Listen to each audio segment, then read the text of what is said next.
Yep, so if we start looking at the deck lists, we are going to be looking at Tog versus Qzmik today. I think that's how you pronounce his name. We're looking at Kai'Sa versus SETT.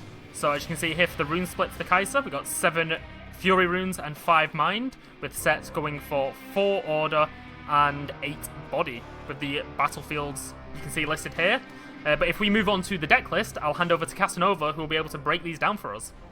Yeah, so right away we're going to get the Kai'Sa, which is looking relatively standard here from what Kuvi kind of brought to the table. In fact, this is almost looking card for card, the Kuvi list that was able to win a meta Runeterra weekly, or not Runeterra, meta Riftbound weekly a couple weeks ago. And this is kind of what you're expecting, except for a new addition of this Sun Disk to add even more potential accelerate or readiness for these units to try and get those caps early on. Draven also being added for a bit more of the top end. So just a few small changes to that list that has seen so much success, and we'll see if that additional way to grant kind of this haste to your units is enough to kind of help get those last few points. Yeah, and then we move on to the deck list for Tog, which is going to be SETT. All right, and Tog kind of been known for this set list for a little while now. Is playing a lot more low to the ground than a lot of other sets. We even see him continuing to put the Cithria of Cloudfield in, but we are seeing, you know, multiple early drops. We got 9, actually 12 2-drops, and then still having even more in that 3-drop section. So just trying to get on board early and often. I really like this addition of Leona and Wallop into the sideboard. I believe this version of SETT struggles a lot into Master Yi, and both of those stun additions post sideboard will be able to help that matchup significantly. Yeah, it's interesting to see so many early drops and seeing if he's actually going to be able to make it through the early game with that low to the ground push, and just seeing if he can hold the battlefields. Since quite a lot of these units don't have a lot of might, can he just swarm the battlefields? We're going to see his full gameplay. Yeah, I mean, Tog so far in the course of Riftbound so far has become a little bit known for this set list. He was able to also win, I believe, a meta Riftbound weekly, and also he's just kind of been very active in the community Discord talking about SETT. He's been playing SETT for a while. I've known Tog for a bit. He's runs the We Make Best YouTube channel, doing a lot of Flesh and Blood content, now coming over to do some Riftbound. He's already been trying to pick up as much content as he can around this set, and of course every single game that he plays in this tournament could just add to the content machine. He's certainly wanting this first game on stream to be a big boon for him, and I think Kai'Sa is a matchup he feels well prepared for. I think that is the advantage of the early Swarm set. Even though your stuff can get removed relatively easily, you have the set activation to kind of bring it back, and you're able to get on both battlefields very quickly. Yep, so if we then now toss it to the games, we can see how game number 1 is going to go for Tog and Qzmik.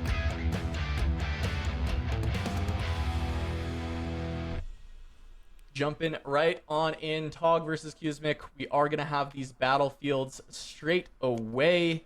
It is going to be that windswept hillock, and then I believe that is Monastery of Hirana on the top side there. Yep, so Monastery of Hirana, we'll just break down the battlefield a bit. So for the Hirana, you're going to be, when you conquer, you may spend a buff to draw 1. So very powerful with that set start.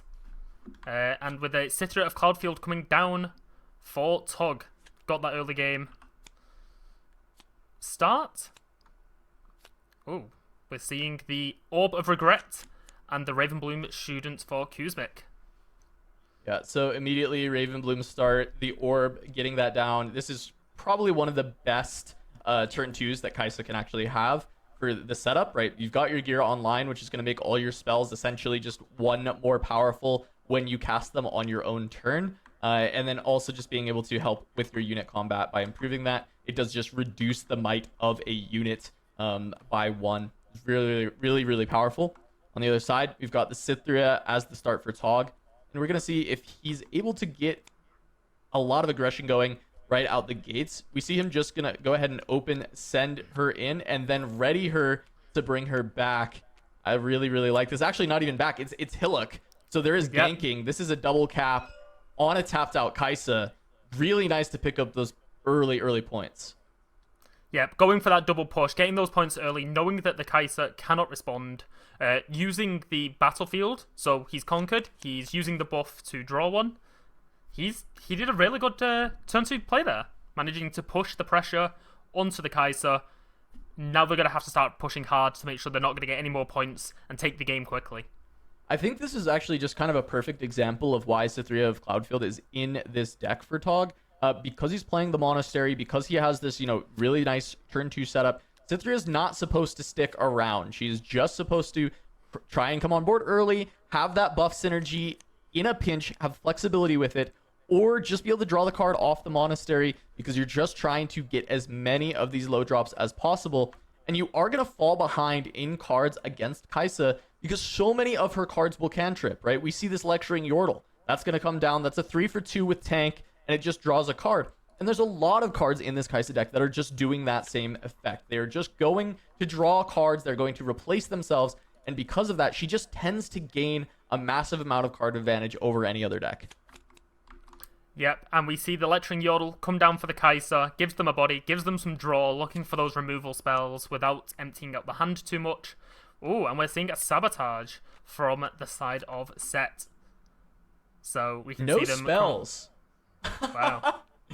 So this is just one energy, recycle one, find out your opponent's hand. However, no spells does mean there's a bit of a green light for Tog to potentially just go and take out this Ravenbloom student, knowing that there is not going to be any follow-up immediately. Gears are not at reaction speed or action speed even.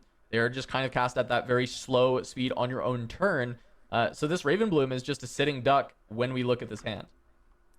And because we have seen the hand from Qzmik, let's use this new feature of it showing the hand for both players. We can see what SETT is also running for his hand. So we can see here he's got the Showstopper to help him push onto the battlefield, and as well as the Snapvine to clear off the battlefield if he's struggling to push it.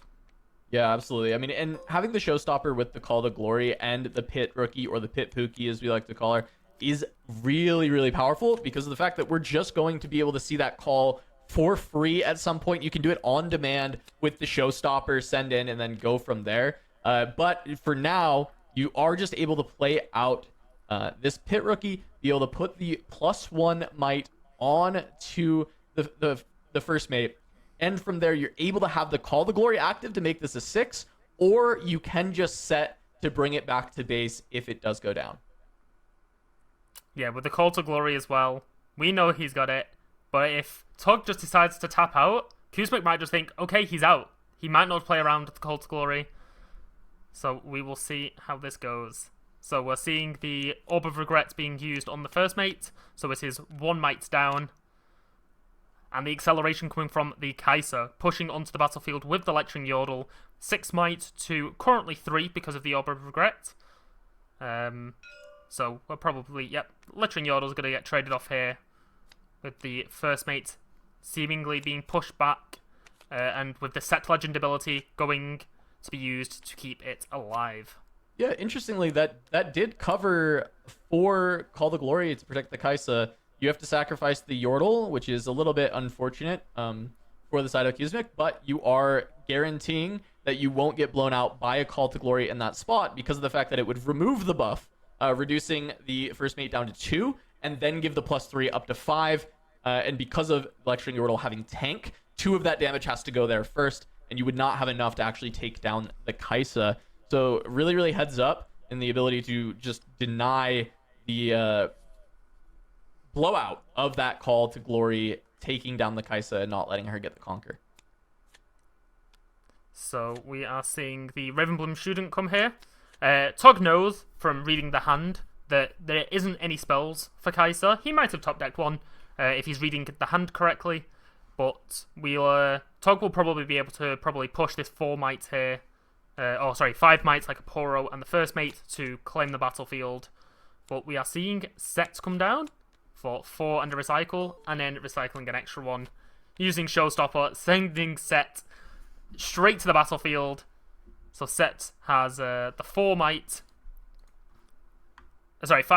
plus the buff, and then his text. So he ends with 7 might against the 4 for Kai'Sa. So the trade, very favored for SETT. Yeah, and I mean, Qzmik being tapped out, and we know Qzmik's hand is entirely flooded by units. It's very possible that it's just one spell off that top deck, so it wouldn't matter much anyway. But I think because of that, and, you know, Tog just having all these extra units on board ready to go, been able to get the aggression very quickly. He's on a two-turn clock from being able to actually win the game at 5 now. You know, can only really score 2 per turn unless you're able to score on your opponent's turn with a move in. But since he has battlefield control, it's just going to be 2 per turn. So next turn going up to 7, and then from there going to have to find that winning point. And I think considering it's just a bunch of units right now, and a cleave being the pickup, that's not the best spell overall. It will be able to clean up this first mate, no problem, but not able to find an answer to the set. And I think that is going to be the real issue over here for Qzmik.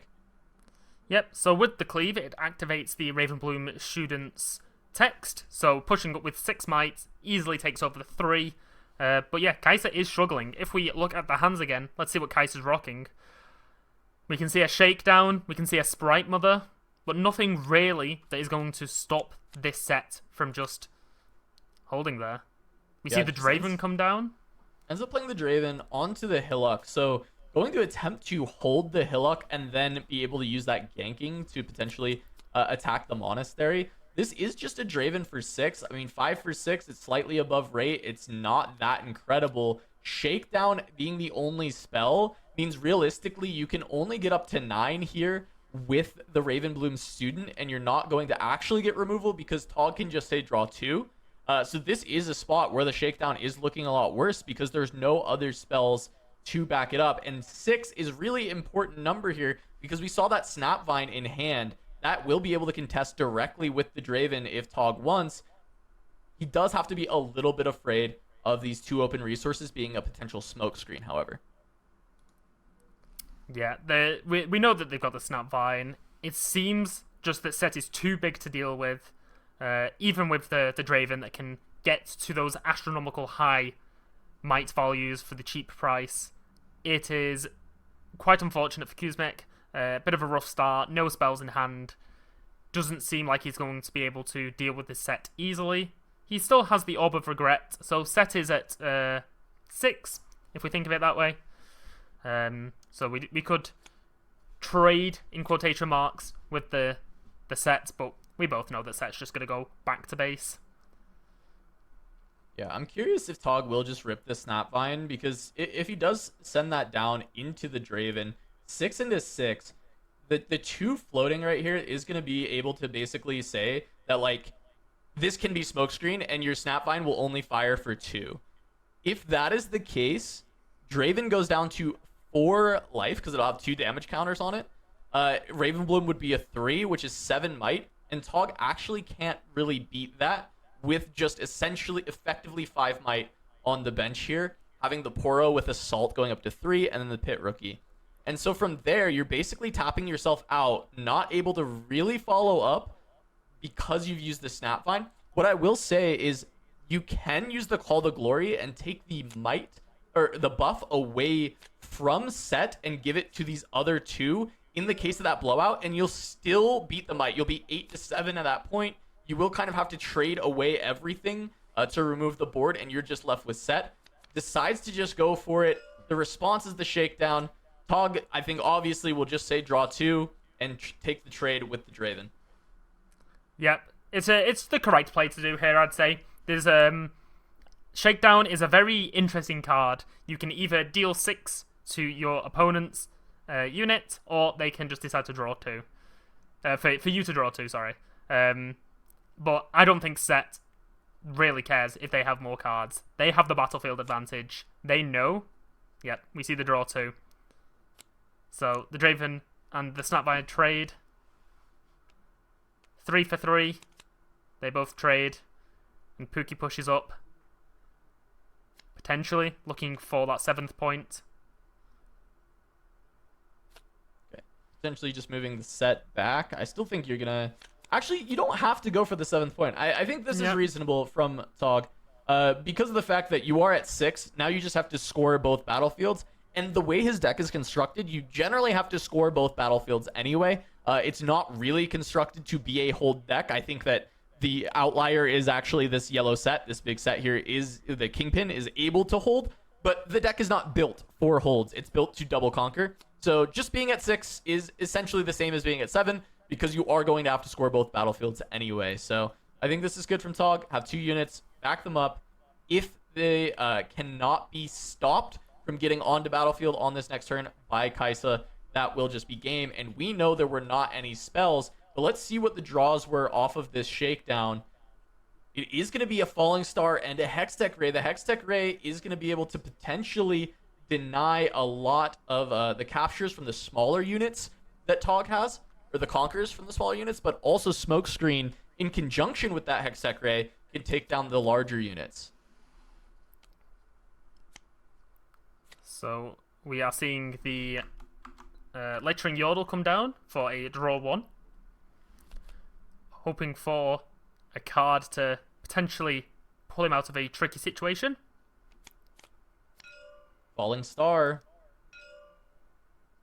Taking out the Pit Pookie so that Tog currently will not have a way to get both points during the start of this next turn. Oh, he's looking for an acceleration unit to potentially push up, or that first mate, if he has it in hand, he can push to the hillock.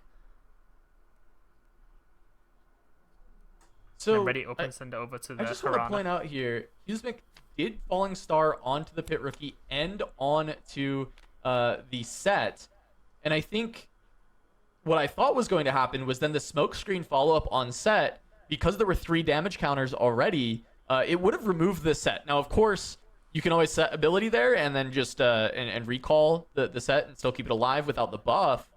But instead, just going to kind of let that 3 damage go into the void to hold up additional resources for this turn. Looks like the Sabotage will take one of the smoke screens. So recognizing that is a threat against his large might set.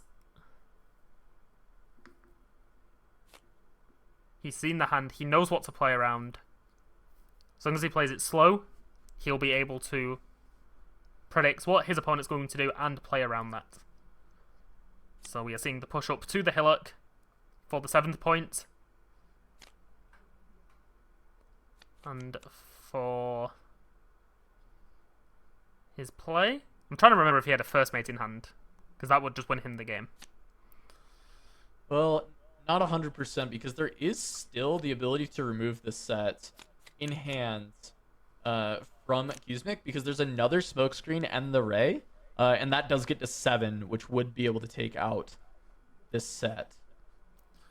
So just the Pookie coming down, can't target the set because he already has a buff, so the effect of the Pit Pookie not doing anything, but he's got the unit.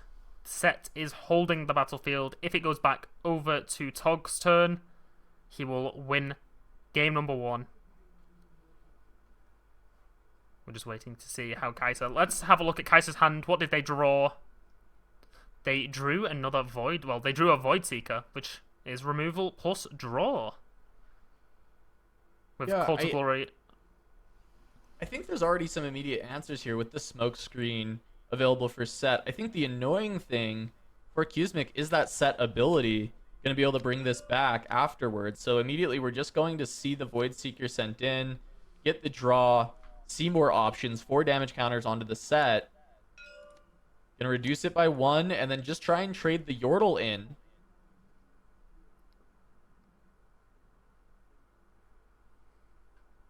So set is at 6. That is 6 for 6. He can gain 1 from using the Call to Glory, but decides to save it. Set activation makes sense.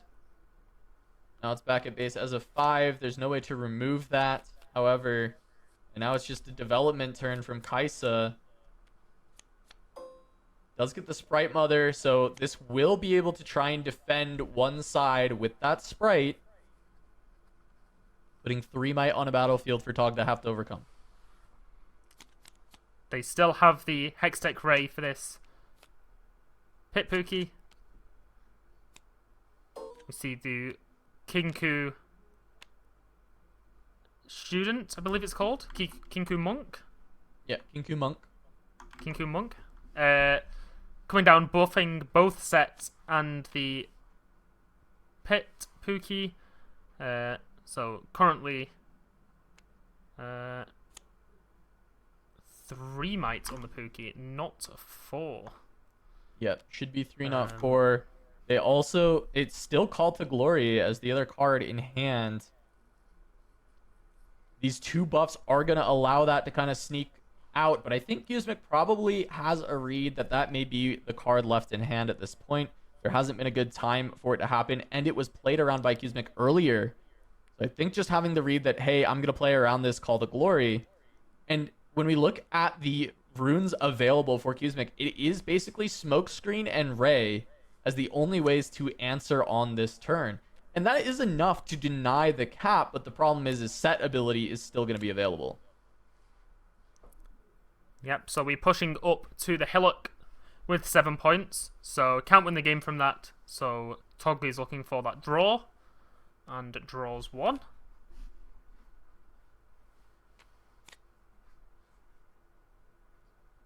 Looks like maybe his opponent said wait because he put the card back. So maybe there is going to be something out of the Kaisa. Looks like nope. There's the draw. Seems to take the draw. So Tog could potentially put this. Ooh. Okay. The Hidden Blade. So Qzmik has to draw 2. And he's pushing up with the Pit Pookie. Trying to get that last point.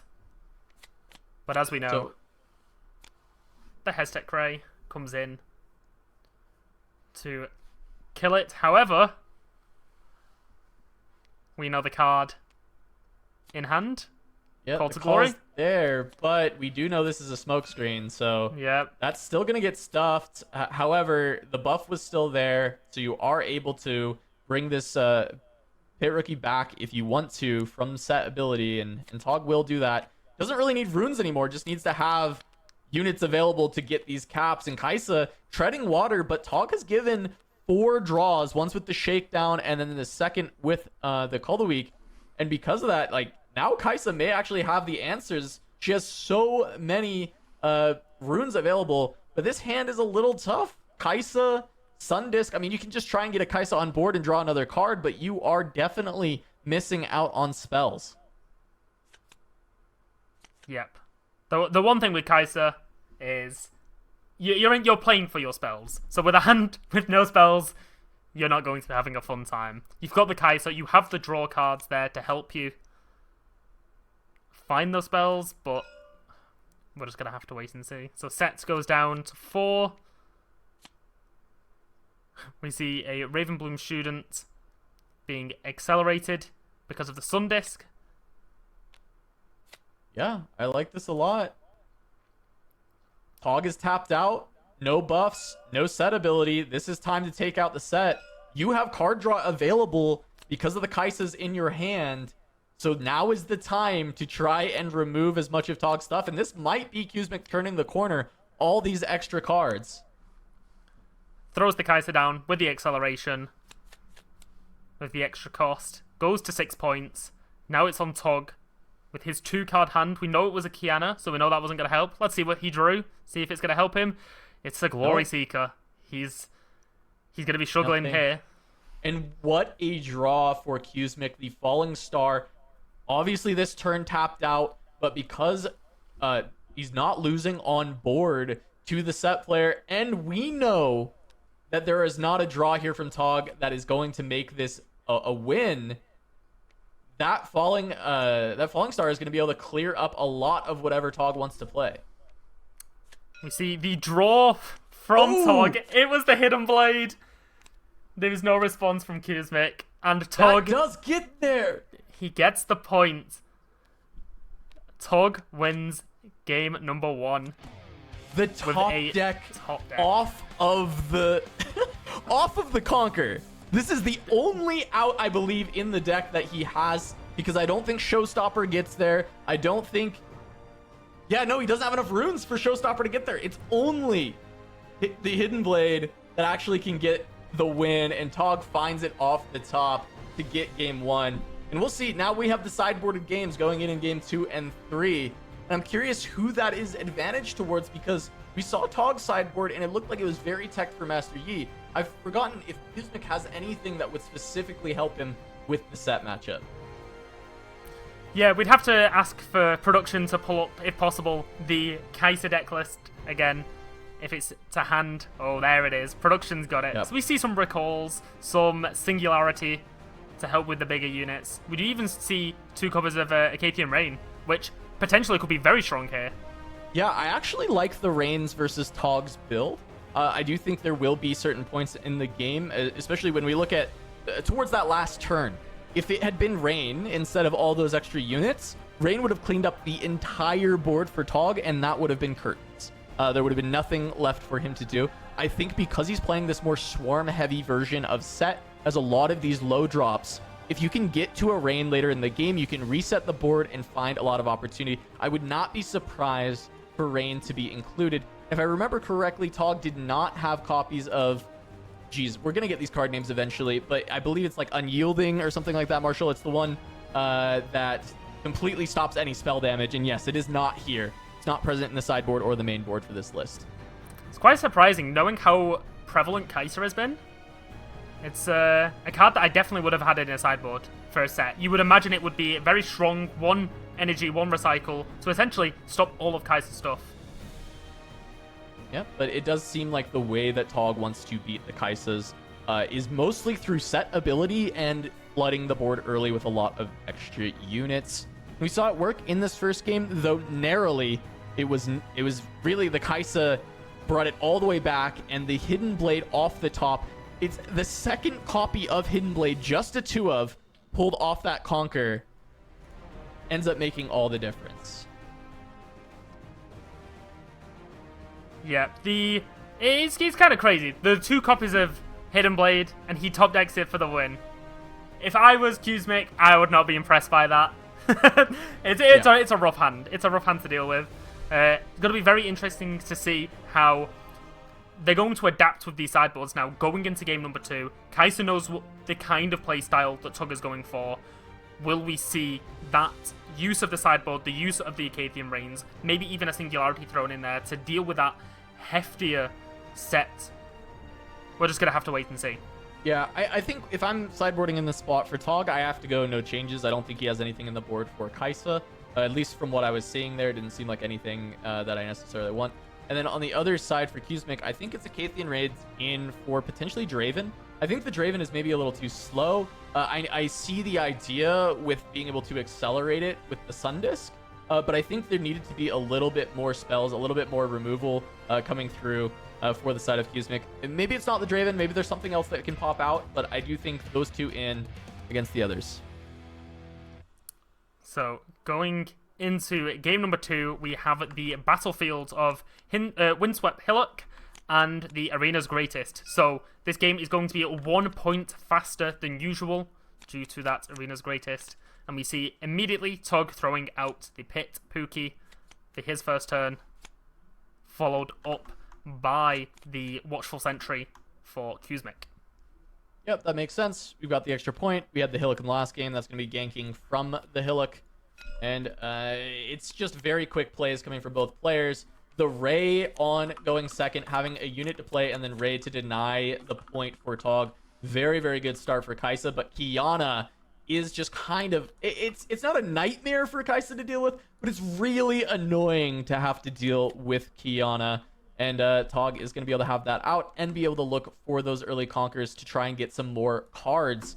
Definitely, I think this deck starves for cards a lot, and Qiyana is a way that you can actually get a lot of that card draw. We are going to get the Sabotage immediately. That will be able to take care of this Falling Star. Yep, the Falling Star definitely caused some issues in the last game. The Cleave, not so much, only forces 1 battlefield push, but the Fallen Star can definitely do more than that. Interestingly, the Cleave is a little bit more annoying for Tog if he caps with the Qiyana, because Cleave can just be put on to this this sentry and trade into Kiana and not having to actually recycle any runes to the deflect effect if Tog was planning to tap out. And I think that's where the thought comes in now, where it's like, wow, usually Falling Star is just something I have to get rid of, but this cleave perfectly answers my Kiana right now, and it's not something I really want to allow, and it is going to be the cleave that gets taken. Yeah, recycled to the bottom of the main deck, so we won't be seeing that cleave probably for the rest of the game.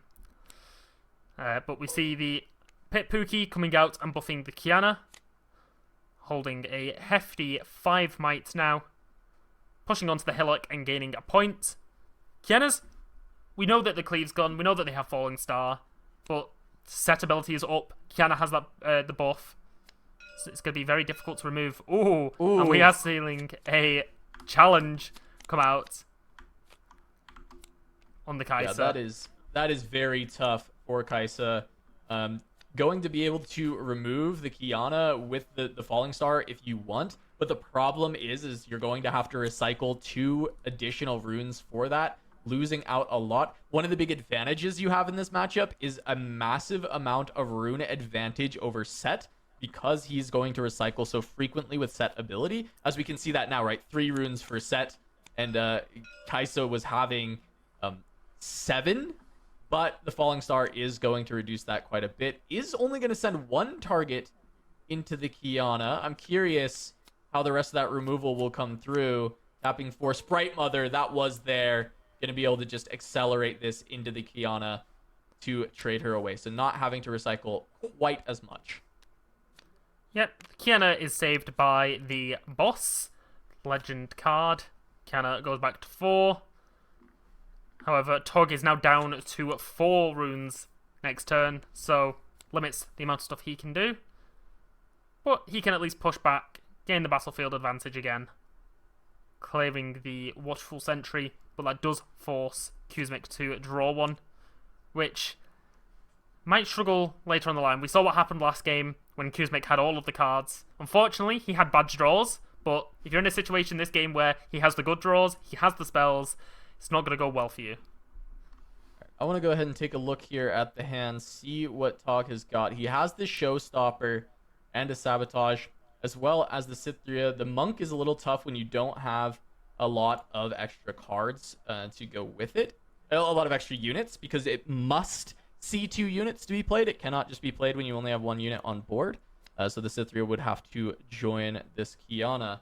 I think the consideration comes down to, do you need to Showstopper to get this buff on to Kiana? And from there, with this Kiana Conquer, you now have the decision point of, do you want to draw or do you want to channel a Rune Exhausted? I think with the cards in hand, I may still be looking to draw as many cards as possible. See, I was a Kiana enjoyer at the very, very start, and I think it's really underrated, the rune draw, especially in a deck where Tog, who seems to be running, well, he isn't running any seals, and he's just going through his runes super quickly. You already got good cards in hand. In a moment like this, it could have been a call to go for a rune, but we see that he went for the draw, pushing onto the Windswept Hillock, forcing the Kai'Sa to draw as well. This is great because Showstopper doesn't unready the Kiana. So there we go. We are going to channel the Rune Exhausted and then conquer again with Kiana because the Kai'Sa is tapped out.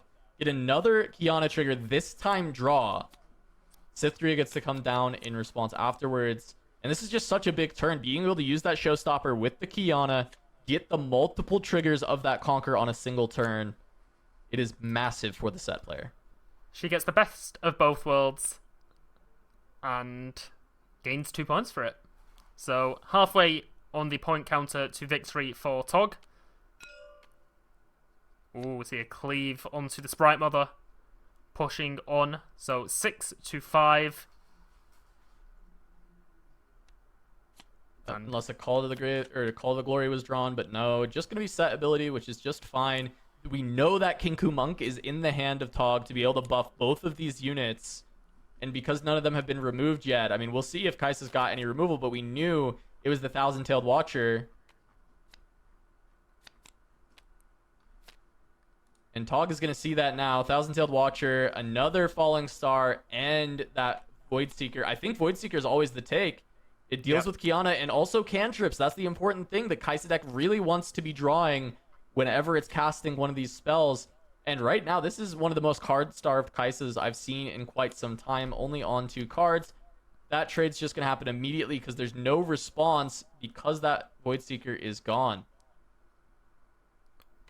So we see the Qiyana effects go for the draw, pushing up with the Citria onto the Hillock for the extra points and a Daring Poro and Pit Pookie coming onto the board, buffing the Qiyana. So with the boss card ready, we know that the Qiyana is safe for another turn. And Kai'Sa needs to remove both of these units, or should I say one of them, to not just immediately lose at the start of next turn. Absolutely, and I mean, we do have the Thousand-Tailed Watcher. Just going to come in, and that's going to be able to easily deal with one of these. Surprisingly, not going for the Qiyana. Not even Call the Glory would save Qiyana there. So I am a little bit surprised by that decision. I guess it's because it's Hillock. And you... Actually, yeah, it is because of Hillock and being able to go from that side. But that is just going to be the Hidden Blade taking down the Thousand-Tailed Watcher. And that's going to be Tog taking this 2-0 set versus Kai'Sa. I think that's one of the reasons we didn't see any sideboard necessary for Tog, is Qiyana one of the best answers into this Kai'Sa deck. Having the deflect, but also being at 4, that is then buffed to 5 with the buffs. 5 being a very difficult number for Kai'Sa to deal with outside of exactly Falling Star, but we know that if you can just set the unit back and you make your opponent recycle 3 runes, it is a very, very powerful spot to be in. Yeah, we saw the Hidden Blade for both game number 1 and number 2 being the power card that Tog needed to break through the Kai'Sa. It literally saved him in game number 1. It got him the top deck win. In this one, it just pushed off what was probably going to be a win anyway, but Hidden Blade doing wonders against the Kai'Sa. Absolutely. Looks great. And I mean, with that, we will have more games coming up in just a sec, but we are going to go to a quick break. Riftlab Trials 1 will continue when we return.